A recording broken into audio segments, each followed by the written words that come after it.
Hello, my fabulous Scrappy friends. It is Jess here from the Scrappy Sisters, and thank you for joining me for a Kitaholic Kits design team layout.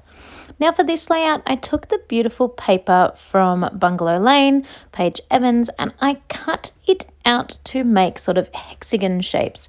The paper kind of lent itself in that direction because it's covered in so many triangles. It's very easy to see hexagons like a quilting pattern when you are looking at the page. So I decided that I would cut those all out and stitch those up. There are just two different sizes, one large size and one small size. And I spent quite a lot of time stitching all the way around the edge. I used nearly as much of the paper as I could.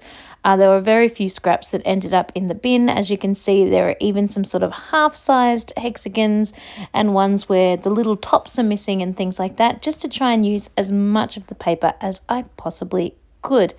If you are going to try something like this yourself, take note of the reason why there's that little mini one up the top there is because I didn't actually realize when I cut the first one out that where the paper finishes, it doesn't finish an entire triangle, if that makes sense.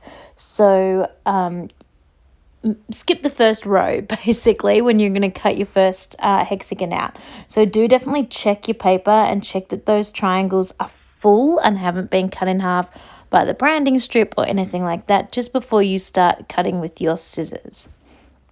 Now, I am doing some photos from 2013 at the moment. They are my Hens night. If you have been watching my channel, you'll know that I've already popped up a couple of other photos from my Hens night. I'm going a little bit Hens night crazy. This was going to be a single page layout with multiple photos. I think I was going to put about 4 photos onto this layout, but I decided it was getting really, really busy.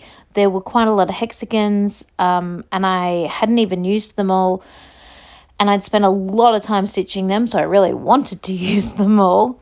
And I still had some photos left over that I hadn't quite finished using. So I decided I would, for the very first time, try a double page layout. Now, I've never made a double page layout exactly at the same time, specifically to be a double page layout before. I know a few months back when we had the Sun Kiss collection in a kit, I ended up making 2 layouts that were of the same event and would go next to each other and would complement each other as double page, but it was never specifically going to be a double page. This one, right from the get-go, I am planning it out to be a double page layout. And you will see when they are together or when I make the second page in just a moment that it's practically identical. So both pages are going to have 3 photos. Both pages have got the same number of hexagons almost. It is very much, they're a mirror, not even a mirror image, but they're an image of each other, that's for sure. They definitely do have their differences. The photos aren't the same orientation. I think there's an extra hexagon on the other page and things like that, but in general, very, very, very similar. But what I've also worked out, the other reason I allowed, in inverted commas, myself to do a double page layout and spread these photos across 2 pages was because when I counted the number of photos I have or the number of pages I have for 2013, I ended up with an uneven number. Now, as you know, you need to have an even number to fill both sides of your pockets. So I didn't want to end up with a pocket that was half empty. So I knew I needed a double page spread. But I don't know when I actually put these into my album if they will end up being back to back or if they will end up being side by side. So I decided to sort of attack them as if they were 2 separate layouts that were kind of exactly the same. So that's also why they both have their own title, that if you just saw just one page, it would make sense by itself. So the original page that you saw me make before said Hens Night, and this one's going to say Friends Night. And it is the picture of all of my friends in my family. So I think that kind of works well. I also added that little flower above the word friends.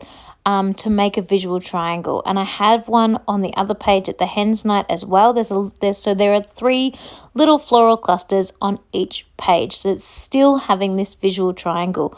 I know sometimes when you make a double page spread, your visual triangle can actually go across both of your double pages, because the idea is that it's one spread across 2 pages, but mine, I have on purpose made them so that they could be together or they could be separate as well, and both ways work. I'm finishing off the page by popping on some splatters. I did, of course, sneak on some of those gorgeous acrylic hearts, and I am calling this one done.